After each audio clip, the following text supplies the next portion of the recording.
Hi, ഞാൻ ദീപം. അപ്പൊ ഞാൻ നല്ല തിരക്കായിരുന്നു. ഹോളി കമ്മ്യൂണിയന്റെ പ്രിപ്പറേഷനും പിന്നെ വീടിന്റെ ക്ലീനിങ്ങും അല്ല എന്റെ തലയിൽ കൂടെ ഓടിക്കൊണ്ടിരിക്കുകയാണ്. അപ്പൊ ഇങ്ങനെ പോയപ്പോൾ ഞാൻ എന്റെ നോർമൽ റൂട്ടീൻ, വീഡിയോ ചെയ്യുന്ന റൂട്ടീനൊക്കെ അങ്ങ് തെറ്റിപ്പോയി. അപ്പൊ ഇന്നിപ്പോ ഞാൻ നോക്കിയപ്പോൾ ഓൾറെഡി വ്യാഴാഴ്ചയായി. അതുപോലെ ഞാൻ അറിഞ്ഞില്ല. ഞാൻ ഇപ്പോഴും തിങ്കളാഴ്ചയാന്ന് പറഞ്ഞുകൊണ്ടിരിക്കുക കേട്ടോ.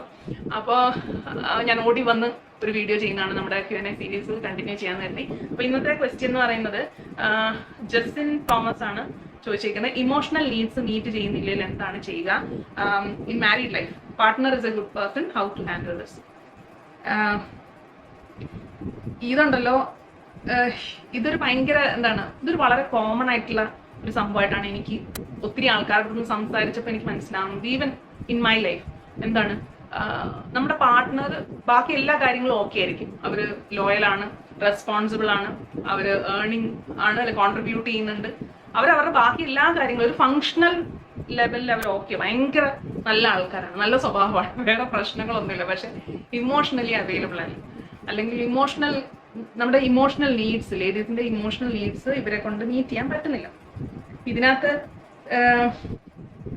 ഒരാൾ നല്ല മനുഷ്യനാണ്, പക്ഷെ അവരെ കൊണ്ട് നമ്മുടെ ഇമോഷണൽ നീഡ്സ് മീറ്റ് ചെയ്യാൻ പറ്റുന്നില്ലെങ്കിൽ സ്റ്റിൽ നമുക്ക് എക്സിസ്റ്റ് ചെയ്യാൻ പറ്റും, നമുക്ക് ഒരുമിച്ച് മുന്നോട്ട് പോകാൻ പറ്റും എന്നുള്ള ഒരു കാര്യമാണ് നമ്മൾ ശരിക്കും മനസ്സിലാക്കേണ്ടത്. പക്ഷെ അതിനൊരു ഇതുണ്ട്, ഒരു പോയിന്റ് ഉണ്ട്, ഒരു നോട്ട് ഉണ്ട്. അതായത് ഞാൻ ഇങ്ങനത്തെ വീഡിയോസിൽ, ഇതിന് മുന്നേ ഉള്ള വീഡിയോസിൽ ഞാനിത് പറഞ്ഞപ്പോൾ ഒത്തിരി പേര് പറഞ്ഞു നിങ്ങൾ എന്തുകൊണ്ടാണ് ആണുങ്ങളെ ഇത്ര സപ്പോർട്ട് ചെയ്ത് പറയുന്നത്. ശരിക്കും ഞാൻ ആരെ അങ്ങനെ സപ്പോർട്ട് ചെയ്ത് പറയുന്നതല്ല. ഒത്തിരി അധികം വർഷങ്ങൾ നമ്മൾ ഈ പയറ്റി തെളിഞ്ഞു കഴിയുമ്പോൾ നമുക്ക് ഉണ്ടാവുന്ന ഒരു വെളിച്ചപ്പാട്, അല്ലെങ്കിൽ എന്താ പറയുന്നത്, അങ്ങനെ കിട്ടുന്ന ഒരു മനസ്സിലാക്കലുണ്ട്. നമ്മുടെ ഓപ്പോസിറ്റ് നിൽക്കുന്ന ആളുടെ ഷൂസിൽ നിന്ന് ചിന്തിക്കുക എന്നൊക്കെ പറയത്തില്ലേ, അവരെ കൂടെ മനസ്സിലാക്കുക എന്ന് പറയത്തില്ലേ, അങ്ങനെ ഒരു മനസ്സിലാക്കലിൽ നിന്നാണ് എനിക്ക് ഇങ്ങനെ ഫീൽ ചെയ്യുന്നത്. അല്ലാതെ അവരെ ഞാൻ സപ്പോർട്ട് ചെയ്ത് സംസാരിക്കുന്നൊന്നുമല്ല. കാരണം നമുക്ക് മനസ്സമാധാനം എന്ന് പറയുന്ന ഒരു സാധനം വേണമെങ്കിൽ നമുക്കെല്ലാം വേണം എന്ന് വിചാരിക്കുന്നതിനെക്കാട്ടും നമ്മുടെ ഓപ്പോസിറ്റ് നിൽക്കുന്ന ആൾ എന്താണെന്ന് കൂടെ മനസ്സിലാക്കിയിട്ട് അവർ ഇന്ന് ആ കാര്യം എക്സ്പെക്ട് ചെയ്യുന്നതായിരിക്കുമല്ലോ നല്ലത്. അപ്പം വേറെ പ്രശ്നങ്ങളൊന്നും ഇല്ല എങ്കിൽ നമുക്ക് എക്സിസ്റ്റ് ചെയ്യാൻ പറ്റും എന്നുള്ള ഒരു വസ്തുത നമ്മൾ മനസ്സിലാക്കാം. പക്ഷെ നിങ്ങൾ ഇതുവരെ കല്യാണം കഴിച്ചിട്ടില്ല എങ്കിൽ നിങ്ങളൊരു പാർട്ട്ണറിനെ നോക്കുവാണെങ്കിൽ ഉറപ്പായിട്ടും ഇമോഷണലി അവൈലബിൾ ആയിട്ടുള്ള ഒരാളെ തന്നെ നോക്കുക. അപ്പം ഞാൻ ഈ പറഞ്ഞു വരുന്നത്, കല്യാണം കഴിച്ചു പോയി, ഇനിയിപ്പോൾ നമുക്കൊന്നും ചെയ്യാനില്ല, അല്ലെങ്കിൽ നിങ്ങൾക്ക് തീരെ വൈകി ഡിവോഴ്സ് ചെയ്ത് പോവാം. പക്ഷെ നല്ലൊരു മനുഷ്യനാണ്, അങ്ങർക്ക് ഈ ഇമോഷണൽ അവൈലബിലിറ്റി മാത്രമാണ്, അല്ലെങ്കിൽ ഇമോഷണലി അങ്ങർക്ക് അവൈലബിൾ ആവാൻ പറ്റുന്നില്ലെങ്കിൽ നമുക്ക് എങ്ങനെ ഇതൊന്ന് നമുക്കും ഒരു സമാധാനത്തിലൊന്ന് പോവാന്ന് പറഞ്ഞാൽ എങ്ങനെ ചെയ്യാൻ പറ്റും എന്നുള്ളതാണ്. പിന്നെ ഞാൻ പറഞ്ഞല്ലോ, ഞാൻ ഒത്തിരി ആൾക്കാരോട് സംസാരിച്ചത് മനസ്സിലാവുന്ന ഒരു വിധപ്പെട്ട നമ്മുടെ ജനറേഷൻ, ഞാൻ 82 ബോണാണ്. അപ്പം 82, 90 ആ ജനറേഷനിൽപ്പെട്ട ആൾക്കാർ കൂടുതൽ സ്ത്രീകളെ വളർത്തിയേക്കുന്ന രീതിയും ആണുങ്ങളെ വളർത്തിയേക്കുന്ന രീതിയും ഡിഫറെന്റാണ്.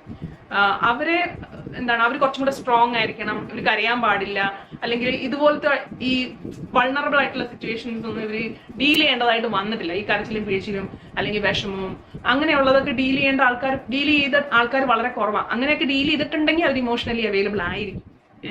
പക്ഷെ അങ്ങനത്തെ സിറ്റുവേഷൻ അല്ല. കൂടുതലും അന്നത്തെ വേ ഓഫ് പാരന്റിങ് തന്നെ കരയാൻ പാടില്ല, ആൺകുട്ടികൾ കരയാൻ പാടില്ല, അല്ലെങ്കിൽ ഇത് പെണ്ണുങ്ങൾ സംസാരിക്കുന്നിടത്ത് ആണുങ്ങൾക്ക് എന്താ കാര്യം എന്ന് പറഞ്ഞ് മാറ്റി നിർത്തുക, അങ്ങനെയുള്ള കാര്യങ്ങളാണ്. ഇവർക്ക് പീരീഡ്സിനെ പറ്റിയിട്ട് ഒക്കെ ഉള്ള കാര്യങ്ങൾ വളരെ ലിമിറ്റഡ് മനസ്സിലാക്കലേ ഉള്ളൂ.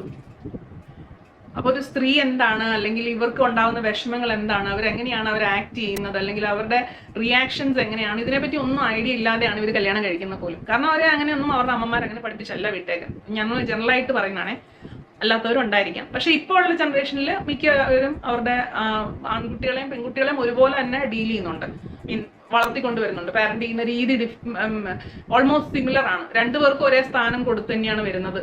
അല്ലാണ്ടൊരു വേർതിരിവ് വളരെ കുറവാണ് മുന്നത്തെ ജനറേഷനെ അപേക്ഷിച്ച്. അപ്പോൾ വൺസ് കല്യാണം കഴിഞ്ഞു എങ്കിൽ നമുക്കിപ്പോൾ ചെയ്യാനുള്ളത് നമ്മൾ അക്സെപ്റ്റ് ചെയ്യുക, ആസ് എ പേഴ്സൺ അവരെ അക്സെപ്റ്റ് ചെയ്യുക. പിന്നെ മനസ്സിലാക്കുക, അവർക്ക് ഇമോഷണലി അവൈലബിൾ ആവാൻ പറ്റത്തില്ല എന്ന് കരുതിയിട്ട് നമ്മൾ നമ്മുടെ ഇമോഷണൽ നീഡ്സ് ഒന്നും സപ്രസ് ചെയ്യേണ്ട ആവശ്യമില്ല. ഇതിനകത്ത് ഏറ്റവും മെയിൻ കാര്യം എന്ന് പറഞ്ഞാൽ നമ്മൾ ഓപ്പൺ ആയിട്ട് കമ്മ്യൂണിക്കേറ്റ് ചെയ്യുക എന്നുള്ളതാണ്.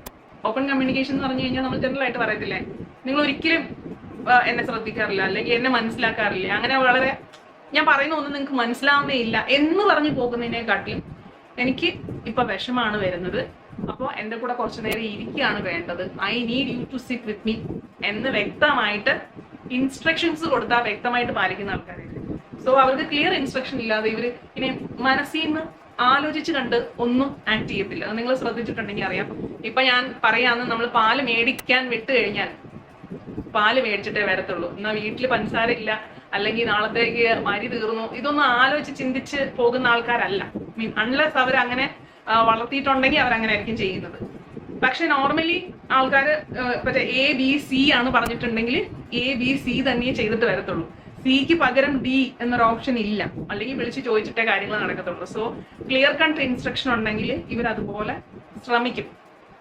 അപ്പോൾ ആ ഒരു കമ്മ്യൂണിക്കേഷനാണ് വേണ്ടത്. അതായത് ഞാൻ കരയുമ്പോൾ എൻ്റെ കൂടെ സൈഡിൽ ഇരുന്നാൽ മതി, അല്ലാതെ എണീറ്റ് പോകരുത്.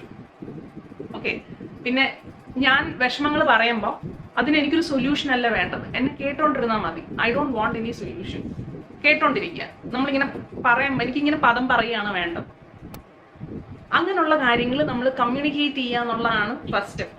ഇതവര് എപ്പോഴും അത് ഓക്കെ ആവണം, അല്ലെങ്കിൽ അവർക്കത് മനസ്സിലാവണമെന്നില്ല. പക്ഷെ കുറെ കഴിയുമ്പോൾ നമ്മളതൊരു ട്രെയിനിങ് പോലെയാണ്. ഇന്നിപ്പോ പറഞ്ഞ് നാളെ അവര് ചിലപ്പോൾ കരയാൻ വേണ്ടിയിട്ട് പോയെന്ന് വരാം. അപ്പൊ നമുക്ക് അപ്പൊ പറയാം, ഇവിടെ ഇരിക്കും, എനിക്ക് ഒരു സപ്പോർട്ടാണ് വേണ്ടത്, അല്ലാതെ ഇപ്പൊ കരയുമ്പോൾ നിങ്ങൾ പേടിക്കാനൊന്നും ഇല്ല, നിങ്ങൾ കാരണമല്ല ഞാൻ കരയുന്നത്. ഞാൻ ഓരോ എക്സാമ്പിൾ ആയിട്ട് പറയുന്നതാണ്. ഇത് ഇപ്പൊ എത്രത്തോളം നിങ്ങൾക്ക് റിലേറ്റ് ചെയ്യാൻ പറ്റുമെന്ന് അറിയുന്നില്ല. അപ്പോൾ ക്ലിയർ കട്ട് ഇൻസ്ട്രക്ഷൻ ആണ് വേണ്ടത്. പിന്നെ ജനറലൈസ് ചെയ്ത് കഴിയുക, അല്ലെങ്കിൽ ഭയങ്കരമായിട്ട് ഷൗട്ട് ചെയ്യുക. നമുക്ക് ഇമോഷണലി അവൈലബിൾ ആവാൻ വേണ്ടിയിട്ട് നമ്മൾ ഷൗട്ട് ചെയ്യുക, കരയുക എന്നൊന്നും ചെയ്തു കഴിഞ്ഞാൽ നടക്കില്ല. അവരും പേടിച്ചിട്ട് അവർ ഇറങ്ങി ഓടും. സോ അത് അങ്ങനത്തെ ആൾക്കാരാണ്. സോ അതിൽ കാര്യമില്ല, ഓപ്പൺ ആയിട്ട് കമ്മ്യൂണിക്കേറ്റ് ചെയ്യുക എന്നുള്ളതാണ് ഇതിനകത്തെ ഒരു സ്റ്റെപ്പ്. പിന്നെ ഉള്ളത് ഈ ഇമോഷണൽ അവൈലബിലിറ്റിക്ക് വേണ്ടിയിട്ട് ബാക്കി എല്ലാ കാര്യത്തിലും ഈ പുള്ളി അവൈലബിൾ ആണ്. ഇമോഷണലി അവൈലബിൾ അല്ല എങ്കിൽ നമ്മൾ ഇമോഷണലി നമുക്ക് അവൈലബിൾ ആവാൻ വേണ്ടിയിട്ട്, അല്ലെങ്കിൽ ഇമോഷണൽ സോഴ്സസ് കുറച്ച് പേരെ നമ്മൾ തന്നെ കണ്ടുപിടിക്കുക. നമ്മുടെ അമ്മയാവാം, നമ്മുടെ സഹോദരി ആവാം, സഹോദരനാവാം, അല്ലെങ്കിൽ ഫ്രണ്ട്സ് ആവാം, അല്ലെങ്കിൽ വേറെ എന്തെങ്കിലും ഒരു സർക്കിൾ ആവാം. ഏതെങ്കിലും ഒരു സർക്കിളിൽ പോയിട്ട് നമുക്ക് ഓപ്പൺ അപ്പ് ചെയ്യാൻ പറ്റുന്ന ഒരു സോഴ്സ് ഉണ്ടാക്കി വെക്കുക. നമ്മൾ എപ്പോഴും എല്ലാ കാര്യവും ഒരൊറ്റ ഇമോഷണൽ സോഴ്സ് മാത്രം ആക്കി വെച്ചാലാണ് നമുക്ക് പ്രശ്നം. അല്ലെങ്കിൽ ഇന്ന അടുത്തുനിന്ന് തന്നെ എനിക്ക് ഇമോഷണൽ സപ്പോർട്ട് കിട്ടണം എന്ന് നിർബന്ധം പിടിക്കുന്നതും ഒരു പ്രശ്നമാണ്. സോ നമ്മൾ ഓൾട്ടർനേറ്റീവ് ആയിട്ടുള്ള കാര്യങ്ങൾ നോക്കുക. നമ്മുടെ ഹോബീസ്, ഇൻട്രസ്റ്റ്, അല്ലെങ്കിൽ ജേർണലിംഗ്, ഇതും അല്ലെങ്കിൽ വേറെയുള്ള ആൾക്കാരുമായിട്ടുള്ള കമ്മ്യൂണിക്കേഷനും, അങ്ങനെ പോവാം. ഇമോഷണലി അവൈലബിൾ ആവാതിരിക്കുമ്പോൾ മിക്കവരും ചെയ്യുന്ന ഒരു കാര്യം ഫൈറ്റിംഗ് ആണ്. ഭയങ്കരമായിട്ട് ഫൈറ്റ് ചെയ്യുക, ഷൗട്ട് ചെയ്യുക, എല്ല് ചെയ്യുക. നമ്മൾ ഡൗൺ ആയി പോകത്തേ ഉള്ളൂ.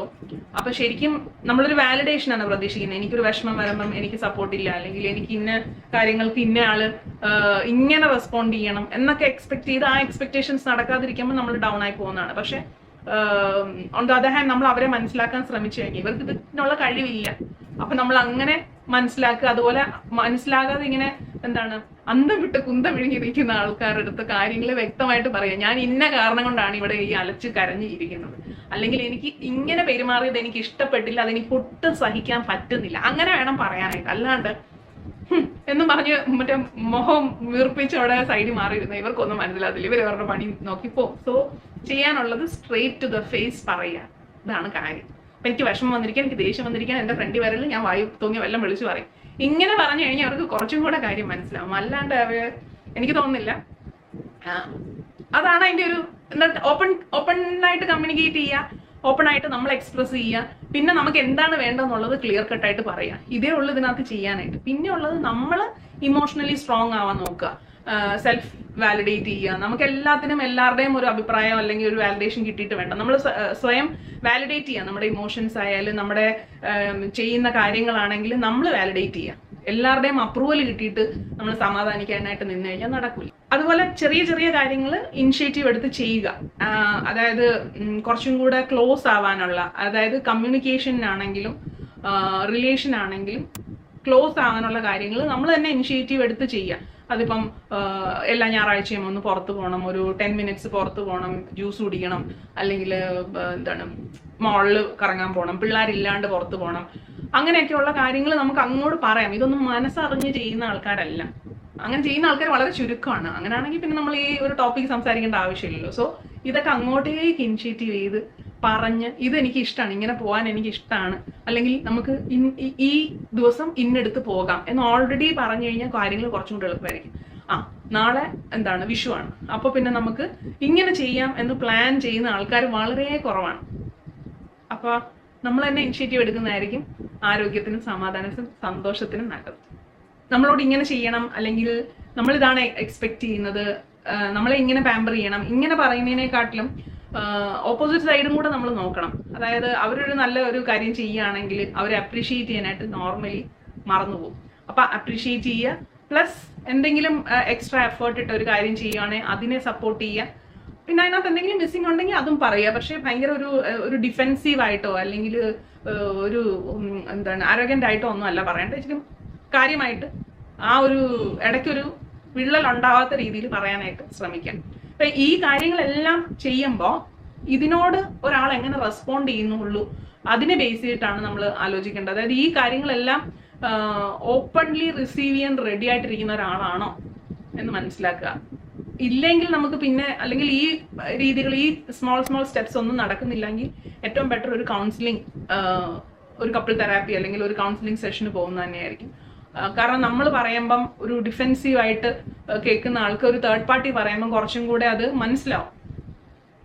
അതിനൊന്നും വില്ലിങ് അല്ലെങ്കിൽ പിന്നെ നമുക്ക് അങ്ങനെ മുന്നോട്ട് പോകുന്നതിൽ വലിയ കാര്യമൊന്നുമില്ല. അപ്പം ഇതിനൊക്കെ വില്ലിങ് ആയിട്ട് ഒരാളാണെങ്കിൽ അവർക്ക് ടൈം കൊടുക്കുക. അവർ ചെയ്യുന്നതിൽ എന്തെങ്കിലും ഫോൾട്ട് ഉണ്ടെങ്കിലും അത് ആ രീതിയിൽ മനസ്സിലാക്കുക. അവർ യൂസ് ടു അല്ലാത്തൊരു കാര്യമാണ്, അവർ ട്രൈ ചെയ്യുന്നുണ്ട് എന്നുള്ള ആ ഒരു കാര്യത്തെ അപ്രിഷിയേറ്റ് ചെയ്ത് അതിൽ സന്തോഷം കണ്ടെത്തിയിട്ട് മുന്നോട്ട് പോവുക. ഇപ്പൊ ഞാൻ സംസാരിച്ചേക്കുന്ന പല ആൾക്കാരിലും എനിക്ക് മനസ്സിലാവുന്ന ഒരു കാര്യം, ഇങ്ങനെ ഇമോഷണലി അവൈലബിൾ അല്ലാത്ത പാർട്ട്നേഴ്സിന്റെ അടുത്ത് അവര് മിണ്ടാറില്ല എന്നുള്ളതാണ്. അതായത് എന്നെ മനസ്സിലാക്കുന്നില്ല, അതുകൊണ്ട് ഞാൻ മിണ്ടുന്നില്ല, അങ്ങനെ മിണ്ടാതെ തന്നെ ഇരിക്കുന്ന ആൾക്കാരുണ്ട്. അല്ലെങ്കിൽ ഇമോഷണൽ ആയിട്ട്, അല്ലെങ്കിൽ കുറച്ചും കൂടി ഡീപ്പായിട്ടുള്ള കൺവെർസേഷൻസ് അവർ തമ്മിൽ ഇല്ല. അവരാകപ്പാടെ പാല് തീർന്നു, അല്ലെ നാളെ കൊച്ചിന്റെ ഫീസ് അടയ്ക്കണം, ഇങ്ങനെയുള്ള 1-2 ഡയലോഗ്സ് അല്ലാതെ ഡീപ്പായിട്ടുള്ള കൺവെർസേഷൻസ് അവരങ്ങ് അവോയ്ഡ് ചെയ്യാണ്. ശരിക്കും ഓപ്പോസിറ്റ് നിൽക്കുന്ന ആളൊന്ന് മനസ്സിലാക്കുക. അവർക്ക് ഇത് സ്വന്തമായിട്ട് കണ്ടുപിടിക്കാനുള്ള ട്രെയിനിങ് ഒന്നും കിട്ടിയിട്ടില്ല. നമുക്ക് ഇനി ട്രെയിൻ ചെയ്യാന്ന് പറഞ്ഞാൽ അവരെ അങ്ങോട്ട് എന്താണ് ഭയങ്കര മറ്റേ ഹിറ്റ്ലറിന്റെ രീതിയിൽ ട്രെയിൻ ചെയ്യാന്നുള്ളതല്ല.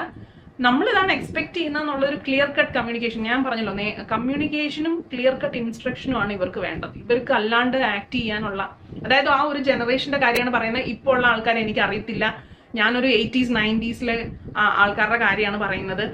അവർക്ക് ക്ലിയർ കട്ട് ഇൻസ്ട്രക്ഷൻസും പ്ലസ് ഒരു എന്താണ് കമ്മ്യൂണിക്കേഷനും കറക്റ്റായിട്ട് കിട്ടിക്കഴിഞ്ഞാൽ അവർ കുറച്ചെങ്കിലും മാറാൻ ശ്രമിക്കുന്ന ആൾക്കാരാണ് ഭൂരിഭാഗം. തീരെ മാറാൻ വയ്യ എന്നുണ്ടെങ്കിൽ അത് നമ്മുടെ കയ്യിലല്ല, അത് പിന്നെ നിങ്ങൾ നിർത്തി പോകുന്നതായിരിക്കും നല്ലത്. പക്ഷെ മാറാൻ വില്ലിങ് ആയിട്ടുള്ള ആൾക്കാരാണ് ഭൂരിഭാഗം. അവരോട് സംസാരിച്ച് തുടങ്ങുക. ഇന്ന് സംസാരിച്ച് നാളെ അങ്ങോട്ടെല്ലാം ശരിയാവാനൊന്നും പോകുന്നില്ല. It will take years. പക്ഷെ ഇംപ്രൂവ്മെന്റ് നിങ്ങൾ കാണും, നിങ്ങൾക്ക് സന്തോഷം വരും. ഇതിനകത്ത് ഇത്രേ കാര്യമുള്ളൂ, ക്ലിയർ ആയിട്ട് കമ്മ്യൂണിക്കേറ്റ് ചെയ്യുക, ഇൻസ്ട്രക്ഷൻസ് പക്കായിരിക്കാം.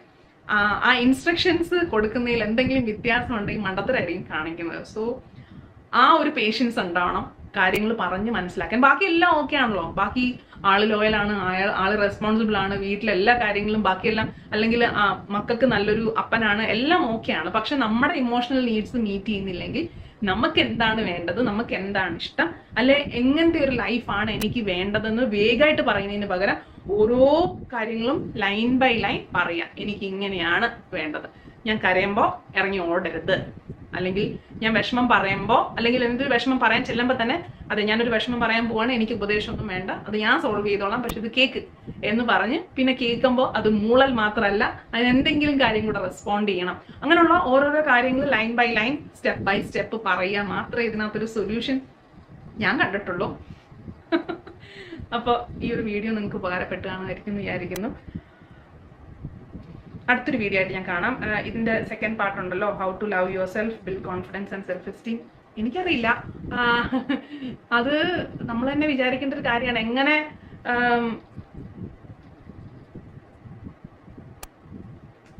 ഞാൻ ആലോചിച്ചിട്ട് പറയാം. അടുത്ത വീഡിയോ കാണാം.